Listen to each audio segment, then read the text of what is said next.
The mansion on the hill had rules of its own. Silence was one of them.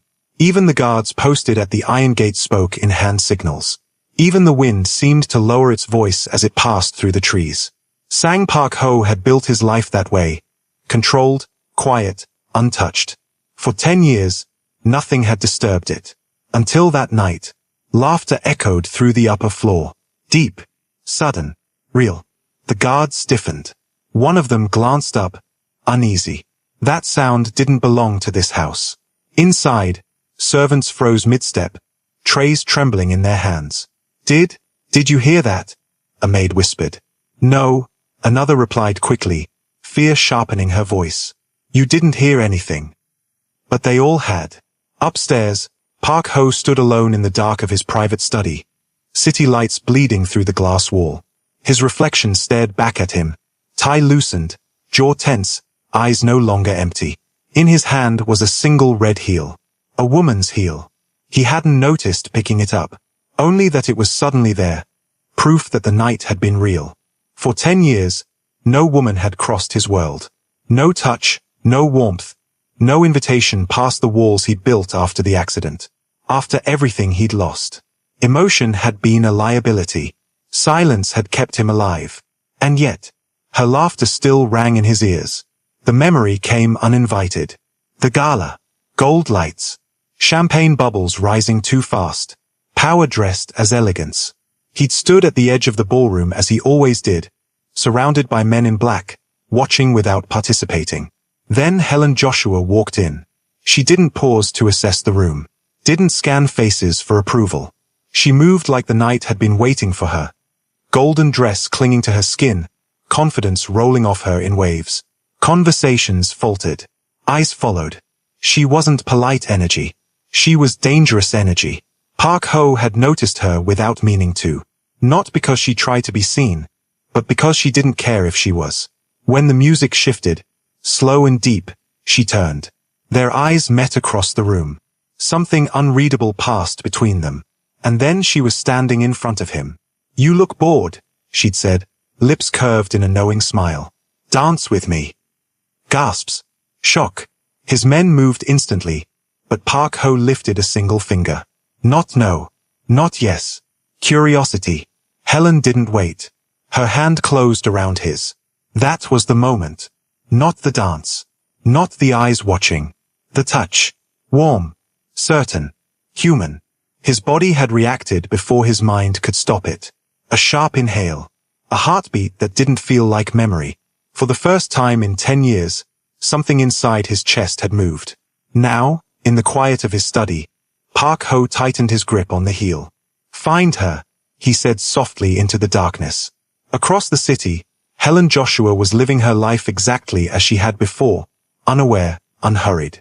Her apartment hummed with music as she brushed her teeth, dancing slightly in her pajamas. She laughed at her reflection, replaying the gala in her head. The stiff men. The tension. The way the so-called silent dragon had looked at her like she'd cracked something open. He really couldn't dance, she muttered, rinsing her mouth. But trouble looks good in a suit. A knock sounded at her door. She frowned. No one ever knocked like that. Controlled. Polite. Dangerous. Helen opened the door without fear. 2 men in black stood in the hallway. Calm. Still. Miss Helen Joshua, one said, bowing slightly. Our boss would like to see you.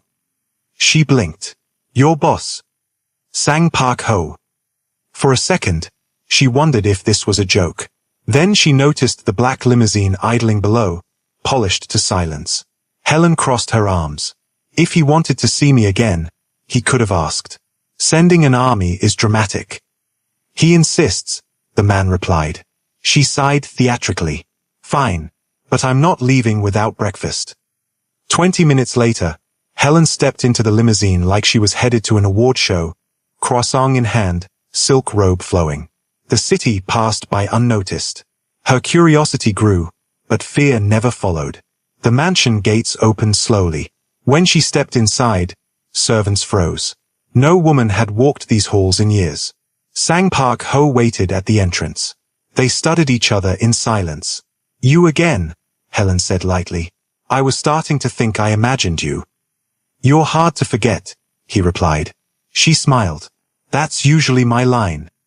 Inside his study, he placed the red heel on the table between them.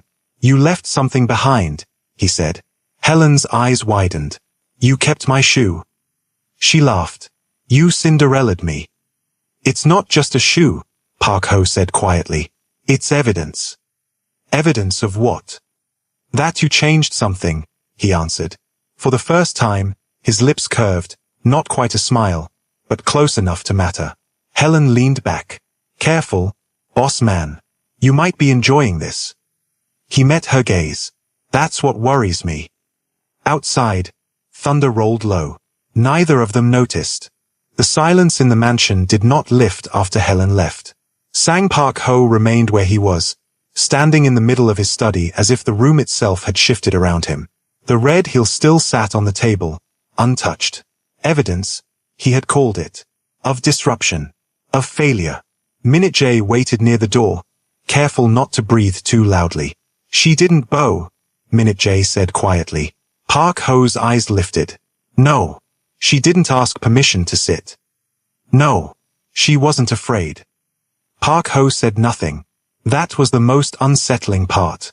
She spoke as if she could leave whenever she wanted, Minute J continued. And she did. Park Ho turned back toward the window. Outside, the city pulsed with life, unaware that something had fractured behind these walls. She will come back, Park Ho said. Minute J frowned. Sir. Not because I summon her, Park Ho clarified. Because she chooses to. Minute J hesitated, then nodded. We'll keep distance. Quiet surveillance only. Park Ho's voice dropped. No.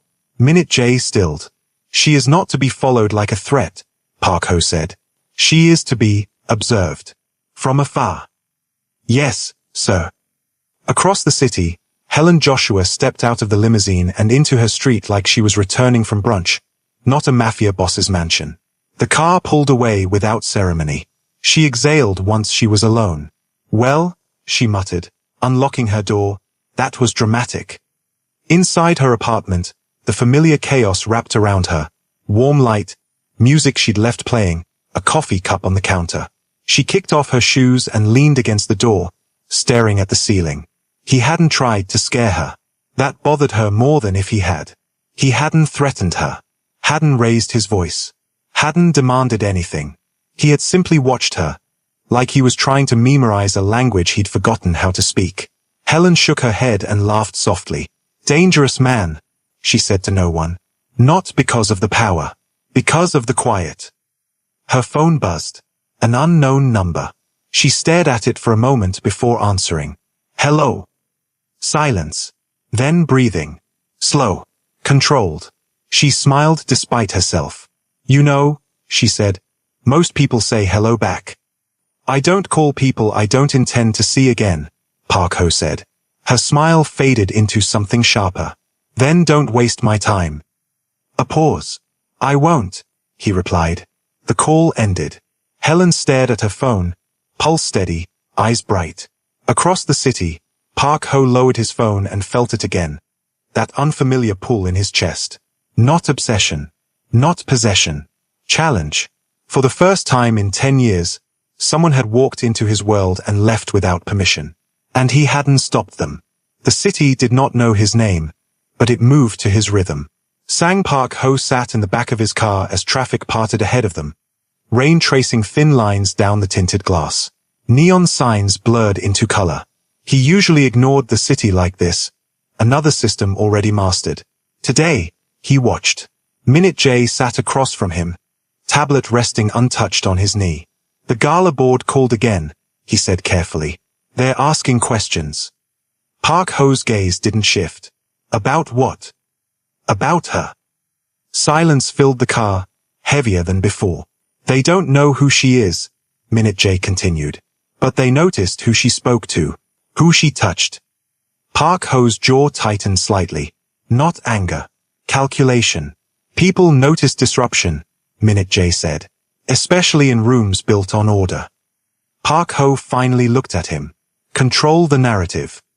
Yes, sir. Quietly. The car pulled into the underground garage of Park Ho's private club. The kind of place where no cameras existed unless he allowed them to. Where deals were made in shadows and loyalty was tested in silence. Inside, men stood straighter as he passed. Whispers followed him like echoes that never quite reached his ears. "She's changed the temperature," one voice murmured when they thought he couldn't hear. Park Ho entered his private lounge and stopped. The music was wrong. Not louder. Not faster. Alive. He glanced toward the DJ booth. The man froze instantly, hands hovering over the controls. "Apologies, sir." "Leave it," Park Ho said. The bass settled into his chest, low and steady. Unwelcome. Unignorable. Across the city, Helen Joshua was late on purpose. She stood outside a gallery opening she hadn't planned to attend, rain dampening the curls at her temples. The invitation had appeared in her inbox that morning. No sender name. No explanation. Just a card. "You were seen." She smiled as she handed it to the attendant. Inside, the room buzzed with curated elegance. Wealth disguised as taste. Power disguised as art. Helen moved through it easily, her presence bending conversations toward her without effort. She felt it then. The shift. Eyes lingered longer. Smiles came quicker. People leaned in without knowing why. She caught her reflection in a darkened frame. "Ah," she murmured. "So that's how it starts." A woman approached her, tall, impeccably dressed, eyes sharp with quiet assessment. "I don't believe we've met," the woman said smoothly. "I'm Sayo Lena." Helen shook her hand, unbothered. "Helen." No last name. Sayo Lena's smile tightened just enough to notice. "I heard you danced with someone interesting," Sayo Lena said lightly. Helen tilted her head. "I dance with whoever asks nicely." Sayo Lena laughed, but it didn't reach her eyes. "Be careful. Some men don't like being remembered for silence." Helen's smile was slow. Dangerous. Then maybe they should learn new steps.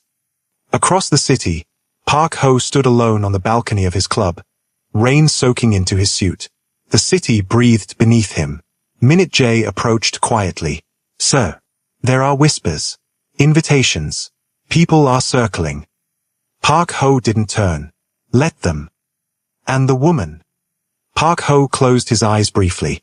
"She's already moving," he said. "She just doesn't know who's watching yet." The rain fell harder. Two worlds had begun to tilt toward each other, and neither intended to stop. Rain followed Sang Park Ho everywhere that night. It clung to his coat as he entered the mansion, soaked into the stone steps, whispered against the windows like a warning he didn't need spoken aloud. The house returned to silence the moment the doors closed behind him, but it was no longer complete. Something lingered. Minute J waited in the foyer this time, not the study. A small change. An intentional one. "There was a request," Minute J said. Park Ho removed his gloves slowly. "From whom?" A media liaison connected to the gala board. "They're nervous." Park Ho didn't respond. "They want reassurance," Minute J continued. "They don't like variables." Park Ho finally looked up. "Then they should stop creating them." Minute J lowered his head. "Yes, sir." Park Ho moved past him, ascending the stairs without another word. In his study, the city lights blinked like distant signals. The red heel was no longer on the table. He had locked it away, not to forget, to remember selectively. Across the city, Helen Joshua was beginning to notice patterns. It started small. The barista who camped her coffee without explanation. The doorman who suddenly knew her name. The invitation that arrived at her apartment door instead of her inbox. This one was heavier. Embossed. Old money. She read it once, then laughed softly. "So this is how they circle," she murmured. At the event, she wore black. Simple. Sharp. She didn't overdress. Didn't underplay it either. When she walked in, conversation adjusted around her like furniture being moved without permission. She felt eyes on her, not hungry, not hostile. Assessing. A man approached, smiling too easily. "You're becoming quite the topic." Helen sipped her drink. "I always have been." "You should be careful," he said. "Attention like this comes with expectations." She leaned in slightly. Then they should manage those themselves. Elsewhere, Park Ho stood behind tinted glass in a private room overlooking another elite gathering. He hadn't planned to attend. He never did. Tonight, he watched. "She's there," Minute J said quietly. Park Ho already knew. On the floor below, Helen laughed at something someone said. The sound carried upward, faint but unmistakable. Something in Park Ho's chest tightened. Not jealousy. Recognition. "She hasn't changed," Minute J observed. "No," Park Ho said. "The room has." A man leaned too close to Helen. Park Ho's hand rested on the railing. Not gripping. Measuring. Helen stepped back on her own. She always did. Park Ho exhaled slowly. That was when Minute J spoke again. "Sir, if this continues, people will start asking who she belongs to." Park Ho's voice was calm, dangerous in its restraint. "She belongs to herself." Minute J hesitated. "And if they don't accept that?" Park Ho's gaze never left her. "Then," he said, "they will learn." Across the room, Helen glanced upward without knowing why. For a brief moment, her eyes met the glass. She couldn't see him, but she felt him. And she smiled. Sang Park Ho did not attend the next 3 invitations. That, more than his presence, unsettled people. He stayed in his mansion, returning to old routines with new fractures. Morning briefings. Silent meals. Long hours in his study where the city glimmered but no longer felt distant enough. Minute J noticed it first. Park Ho no longer dismissed reports about places he did not control. He asked questions. Who hosted? Who attended? Who watched? Never her name. Never directly. Across the city, Helen Joshua felt the pressure sharpen. It arrived disguised as opportunity. A private studio offering her a space to teach. A luxury brand hinting at collaboration. Invitations that carried expectation instead of curiosity. Each one came with invisible strings. She declined most of them. Not loudly. Not dramatically. She simply didn't show up. Tonight, she chose something smaller. A jazz lounge tucked between 2 closed storefronts. Low lights. Live music. No cameras. No hierarchy pretending to be taste. Helen sat near the stage, drink untouched, letting the trumpet cry softly into the room. Music like this didn't ask permission. It existed. She closed her eyes. For the first time since the gala, she danced again. Not standing. Just a slow sway of shoulders. A foot tapping against the floor. Private. Unperformed. She didn't notice the man at the bar until the music paused. Sang Park Ho stood with his back half turned to the room. Coat dark. Presence unmistakable even without recognition.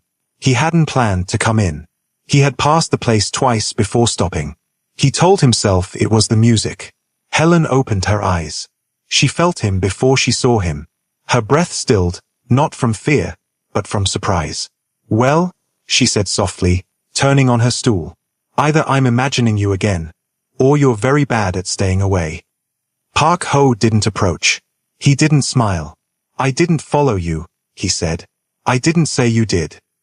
Silence settled between them, dense but not uncomfortable. The band resumed, slower this time. "You don't belong here," Helen said lightly. "I know." "Then why come?" Park Ho's gaze flicked briefly to the stage, to the musician, to the movement she'd allowed herself when she thought she was alone. "I wanted to see if you always move like that," he said. Her eyebrow lifted. "Like what?" "Like you're not asking." She studied him for a long moment. "That touch," she said quietly. "At the gala. You've been chasing it." He didn't deny it.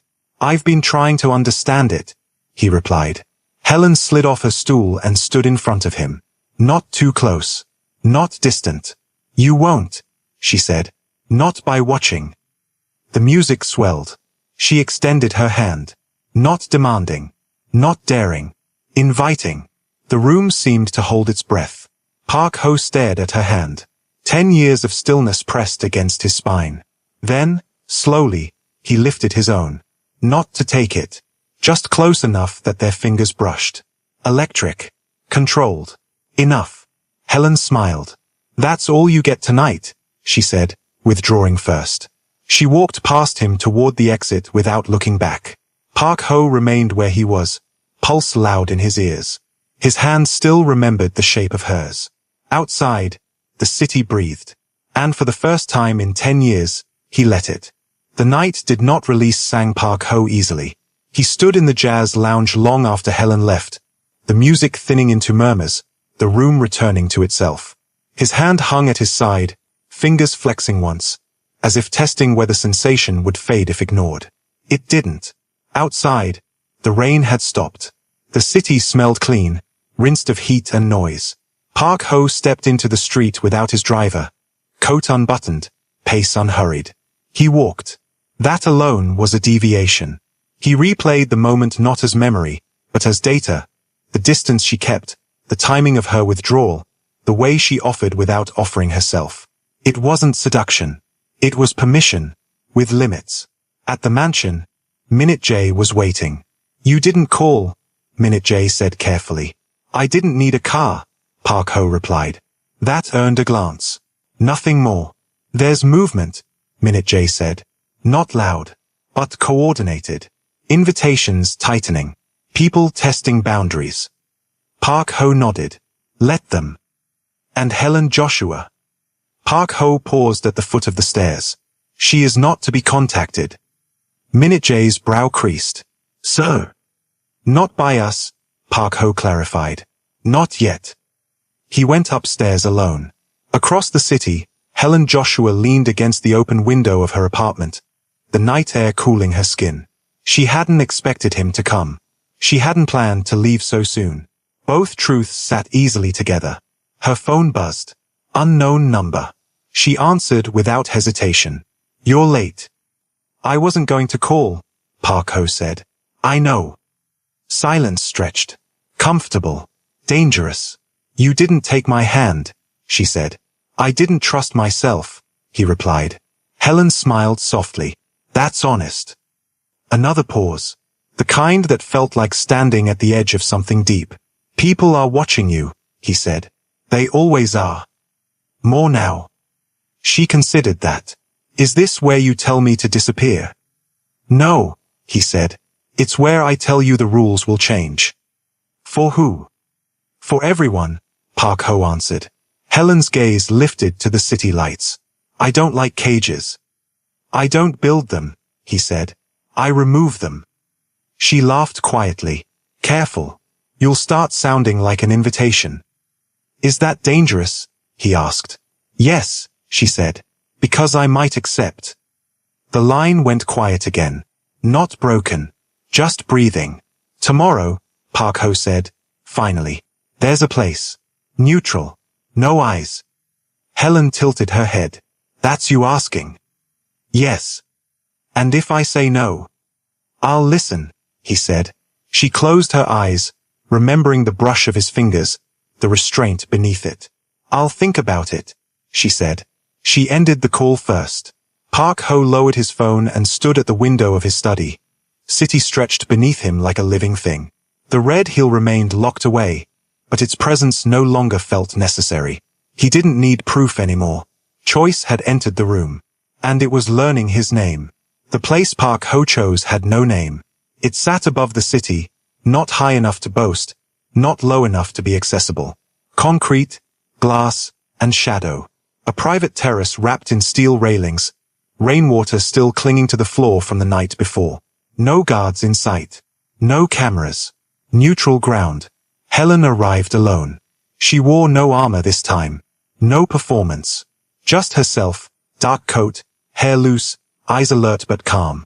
She took in the space in one slow sweep, then looked toward the man waiting by the railing.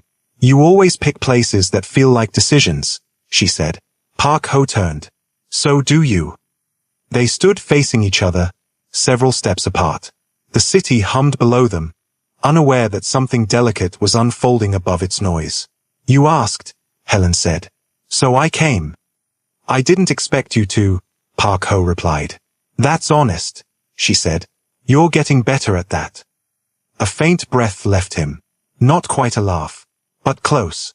I haven't invited anyone here in 10 years, he said. She didn't ask why. She waited. When you touched me, Park Ho continued, voice steady but low. It wasn't desire that woke up. It was awareness. Helen's gaze sharpened. Awareness of what? That I was still here, he said. Under everything I built to survive. Silence settled. Not heavy, not awkward. Intentional. Helen stepped closer. One step. Then stopped. I didn't touch you to save you, she said quietly. And I won't stay if that's what you expect. I know, he replied. That's why you're still standing here. The wind shifted, carrying city sounds upward. Music, laughter, life. You live like the world is something you observe, Helen said. Not something you join. I did, he corrected. She studied him for a long moment, then reached out. This time, she didn't take his hand. She placed her palm flat against his chest, over his heart. The contact was brief, grounding, intentional. Park Ho inhaled sharply. 10 years collapsed into a single beat. She stepped back before he could move. That, she said, is where it ends for now. He nodded once, accepted it. Below them, a phone buzzed in Park Ho's pocket. He ignored it. The second buzz was insistent. Minute J's name lit the screen. Park Ho answered without breaking eye contact with Helen. Yes. There's been a leak, Minute J said. Photos from the gala resurfaced. The media's moving faster than we anticipated. Park Ho closed his eyes briefly. Helen heard enough. So, she said calmly, this is where the world catches up. Yes, he said. And it won't be kind. She smiled, not soft, not afraid. Good, she replied. I don't like easy stories. Park Ho watched her turn toward the exit, coat lifting in the wind. Helen, he called. She paused, looked back. I won't cage you, he said, but I won't pretend this won't cost something. Her smile was slow, certain. Everything worth touching does. She left. Park Ho stood alone as the city surged beneath him, no longer distant, no longer silent. For the first time in 10 years, he did not retreat from it. He stepped forward. Thank you so much for watching part 1. Things are only just beginning. Stay tuned for the next episode, and please like, subscribe, and share.